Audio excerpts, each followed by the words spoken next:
Ina mo, di ka na namamansin. Pabomba ka naman. Gago ko talaga, Patrick. Ayoko nga.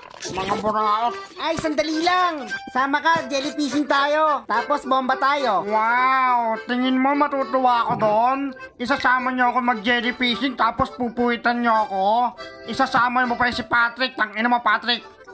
Naalala niyo ba yung kagabi? Ang sarap-sarap mo doon, SpongeBob. Pero ngayon, di mo na ako sa inyo makakasama maglaro, ha? Pasensya na kayo, ha? Diba, SpongeBob? At anong pangalan mo ulit?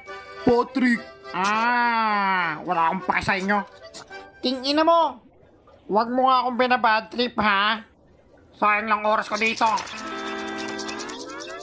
Tingin mo, Patrick, babayaran kaya ako ni Squidward nung sinubo niya ako kagabi? Tingin ko hindi na, matinik yung baklang yun. Okay lang, kakatay ko lang naman nun nung kinain niya yung pet ko.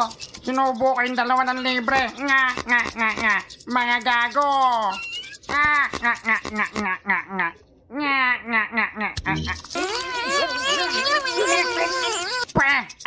Gago ka. Ang alat doon, ayop ka. Gagi, hindi ko makatulong sa sarili ko. Mahulog ka doon. Anay ko.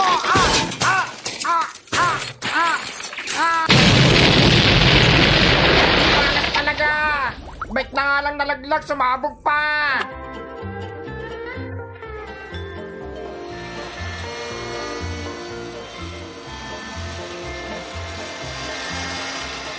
Andiyan na siya! Hello. Patrick, andyan na yung bading mo. Threesome tayo, magkakalaban, tsaka magkakampi tayo doon. Okay, sabi mo yan eh. Let's go! Love you! Surprise! Welcome home, Squidward! Welcome home, bading. Alam mo, Squidward, pinagluto ka namin ng sopas na punong-puno ng patis. Huwag ka munang aalis. Dito muna tayo. Kain ka muna. Di ka dito, susubukan kita. Sanay ka naman sumubo sa akin, di ba? Oh, best day ever. Nandito na ang airplane, whoop! Oo, ano, mainit pa to. Oh! Ang sultang mo.